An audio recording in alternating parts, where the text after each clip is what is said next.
подписки этих газет. А суть была такова, если я вот вам напомню, кто этим, может быть, как-то сталкивался, читал на сайте, автор считал, что вот эти газетки, они публикуют, значит, материалы, которые раньше были размещены на различных интернет-ресурсах. Авторы и редакции не уведомлялись об использовании их публикаций, но это некое такое интеллектуальное воровство получалось. Не спрашивается их согласие на перепечатку, не заключаются взаимовыгодные договоры с правообладателями интеллектуальной собственности. И редакция этих газет «Жизнь Якутска», «Криминальные пути», они не указывали на источники информации, авторов не указывали, меняли по своему усмотрению заголовки, на более какие-то такие крикливые, пафосные, да, вмешивались в текст, менялся полностью смысл того или другого материала. И очень они завышали тиражи своих газет. Вот мы долго разбирались с этим заявлением Спиридона Татаринова. Члены жюри ходили, ну, были такие, которые очень добросовестно после работы тяжелой, после трудового такого дня собирались, сравнивали, читали, анализировали и вынесли вердикт. Осудили недобросовестные взаимоотношения, да, поскольку они ущемляют авторские права творческих работников и экономические интересы редакции, снижают значимость, авторитет авторов и дискредитируют свою профессию журналиста. Не слышно, видимо, меня, да? Ну, можно сказать, некоторые члены жюри понесли определенный моральный ущерб. Ну, это так немножко я утрирую, да. Я добросовестно, так сказать, решила соблюсти приличие, пригласить Юрия Городецкого, вы все его прекрасно знаете, побеседовать с ними там за чайком, поговорить так это по-человечески, что-то выяснить для себя. Был телефонный разговор, короткий, эмоциональный и, можно сказать, яркий. С присущей ему прямотой Юра обвинил меня и Леонида Ирмовича Левина, председателя жюри, в таком крутом маразме и послал нас на 3 буквы. Но это было еще не все. После этого в газете «Жизнь Якутска» на целом развороте он публикует огромную такую статью, я не помню, как она называется, где мы с Левиным, я как правая его рука и с намеком там на более какие-то другие отношения, да? Ты смотри, Галина. Были названы агентами Госдепа. Короче говоря, мы с Левиным годами попирали устои нашего такого этого общества, которое ведет нас к светлому будущему. Ну а что тут сделаешь? Ведь он даже, Юра Городецкий, даже не член Союза журналистов. И единственное, что мы можем сделать, это вынести, погрозить пальчиком, да даже и пальчиком погрозить не можем, ну, вынести какой-то моральный, этический вердикт. Наши члены Союза почитают, может быть, кто-то и возмутится. Ну, вот единственное, что мы можем. Было еще одно заявление в том же году, какой-то был, видимо, очень такой насыщенный год, да, обратились к нам, да, сейчас, секундочку, это давно же было. Жалоба была на сайт Саха Лайф со стороны регионального директора ООО «Ювелирная сеть Apple Diamond» Самсоновой и индивидуального предпринимателя Егора Макарова, ну, «Чистая вода», вы все его прекрасно знаете. Вот то, что касается Самсоновой, это было достаточно очень трудное дело. Материал назывался «Не такие губернаторы и богатые». Вот. И там, вы знаете, что я не буду занимать ваше время, потому что там, так сказать, ссылки на одного информатора, на другое, там огромные цифры и прочее, да. Ну, мы так до конца, в общем-то, мы и не разобрались, и порекомендовали Самсоновой обратиться, короче говоря, в правоохранительные органы, потому что речь шла о разглашении профессиональных каких-то тайн, о торгово-финансовых операциях, в которых мы, естественно, не могли разобраться. Еще была, значит, а вот Егора Петровича как-то близко к сердцу приняли его обращение.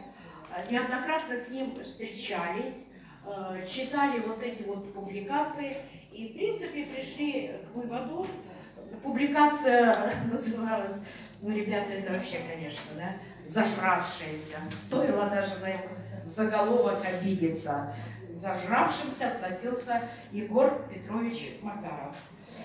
Вот, и анонимный автор, короче говоря, в чем он его только не обвинил, он обвинил его даже, что вот он издает фотоальбомы якутской лошади, чтобы как-то себя, так сказать, это пропиарить, даже в этом обвинил. И что, ну, это вообще, конечно, забавно было, да, и то, что, в общем, как якут, ага, он поступает нескромно. Ну, то есть, как-то подоплека такая была, что другие национальности вообще более чем нескромно себя ведут. Вот, так, да, вот фотоальбом тут был, да. Даже за то, что он увлекается хобби, а он увлекается туризмом, да, было поставлено ему, так сказать, это в упрек. Вот, ну что, мы признали заявление индивидуального предпринимателя Макарова правоверным и обоснованным. Ну и попросили редактора вот этого Сахай-Лайфа привести извинения Егору Петровичу Макарову. Я не знаю, были ли принесены извинения, но мы просили. Ну вот практически все. Никаких таких заявлений не было, никаких жалоб не было. Поэтому я считаю, что морально-этический климат в наших коллективах вполне такой, ну, высокие отношения. Ну а теперь я тебе позволю такую реплику, да? Ну, мне не хотелось говорить, конечно, очень хотелось поговорить о свободе слова и гласности, но оставим это в 90-х годах, это был золотой век нашей журналистики. Я не знаю, вернется ли он когда-либо, да? Я буду говорить более, наверное, какие-то вещи прагматичные, да? Ну, вы сами понимаете, что казна нища, бедна и прочее, да? Гайки будут закручиваться туже, да? Денег сверху никто нам, так сказать, это не принесет на блюдечке с голубой каемочкой. И как я предполагаю, это я испытывала неоднократно на своей журналистской судьбе, возможны очередные, уже более там такие тотальные сокращения, они могут очень красиво названы, там реструктуризация, оптимизация и прочее, да? И вот я, наверное, задам вам вопрос, который прозвучит риторически, потому что я не знаю на него ответа. Сможем ли мы принять вот эти вызовы нашего свинцового времени? Ну, пока у меня все. Спасибо. Спасибо. Так, уважаемые коллеги, уважаемые делегаты, мы с вами должны подтвердить работу нашей конференции, так, правомощность, поэтому я прошу нашу мандатную комиссию наложиться перед делегатами Касьянову Владимиру Гавриловичу.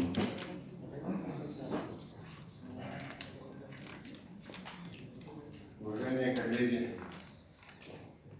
честь мне предоставить итоги работы мандатной комиссии 21-й конференции Союза журналистов.